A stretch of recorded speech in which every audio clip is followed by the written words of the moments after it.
Welcome in or back to the Dependent Fanatic channel. Michigan has a bye week this week, so I had no preview. And in lieu of that, I thought I would talk about the rest of the top 10 teams that are playing this week and give my prediction for each.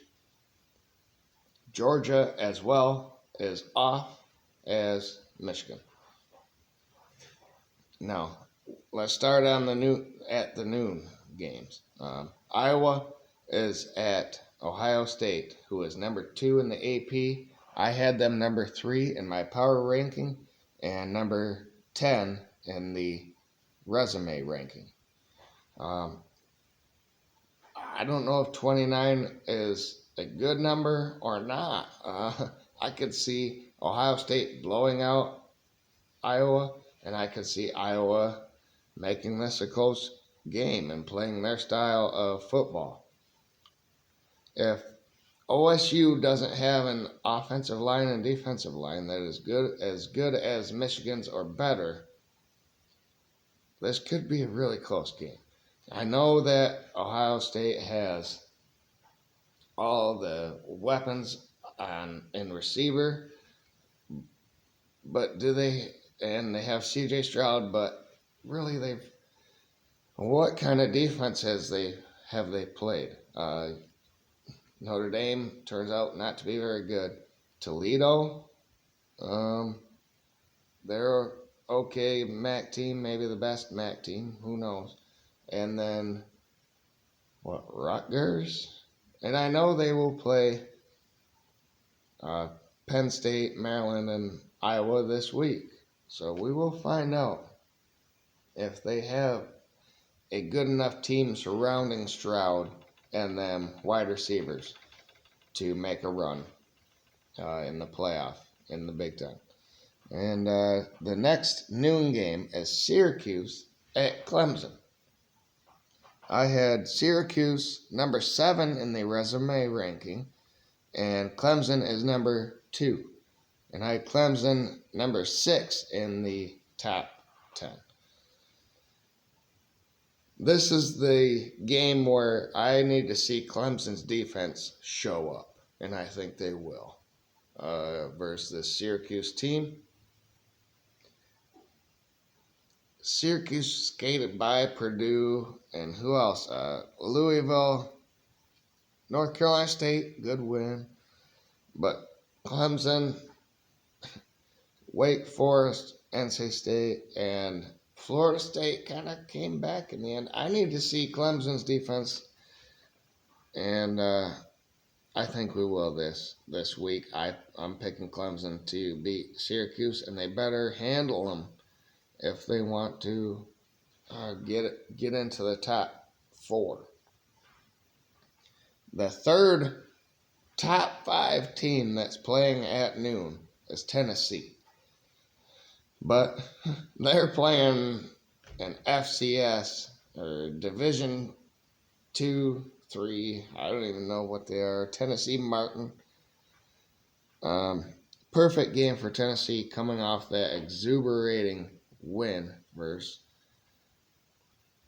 Alabama. And, on a normal schedule, you would play that game and come back versus a good opponent in conference and lose. But the SEC is weird where they put their FCS opponents. And most of the time they're the game before the last weekend when they all play their rivals.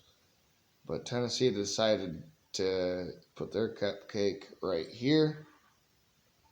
Good placement, I think. They're gonna win and stay in the top 5 at least. Tennessee is the number 1 in resume ranking and number 4 in my top 10. So they will remain. And then you move to the 3:30 games. Mississippi is at LSU. LSU is not the LSU of old or recent, I guess. Recently old. I don't know. I'm only 32, so the last 20 years or so, LSU has been pretty darn good. The last few years, not so much. Lane Kiffin is who they're playing. Brian Kelly came from Notre Dame. He really couldn't win any big games, and it's Notre Dame. Really, who do they? Everyone likes to say they have a good schedule every year, but a good schedule is teams that know you, and you have to go through a conference. But look for Ole Miss. Lane knows what he's doing. I think Ole Miss wins this game at LSU in Death Valley. Ole Miss I had as the number 8 team in the power rating, and they are number 6 in the resume ranking, beating Troy, Georgia Tech, and Kentucky. And I think Georgia Tech probably is not a good win anymore, but UCLA is another 3:30 game at Oregon. So number 9 versus number 10. I had UCLA number 9 and Oregon probably number 11, 12, or 13, somewhere in there. I only do a top 10 for the power rating, but UCLA has the 5th best resume ranking, and Oregon is way down at number 26. But Oregon lost on the road, basically. It was in Atlanta, Georgia, versus one of the best teams in the nation. I mean, not just lost, got handled. But I think Dan Lanning has learned from that experience. The whole team has. And I expect Oregon in Autzen Stadium to upset the undefeated UCLA Bruins. In my opinion, that's what's going to happen. Let's move on to the 7 o'clock game where Mississippi State is at Alabama. Number 6 in the nation according to the AP. Number 8 according to the resume ranking. And number 5 according to my power rating. And you can go watch the resume ranking power rating. I had videos each week for those. Mississippi State has the air raid, Mike Leach, and that could be a problem versus Alabama's defense. Look what Hendon Hooker just did to them. Look what Quinn Ewers did to them before he went down in that game. I think Saban and his defense learns from both of those experiences and handles Mississippi State. I don't even think it's going to be close in this game. I think Alabama comes back with vengeance after losing to Tennessee and wins. And the last team in the top 10 is number 8, TCU, and they have Kansas State at home.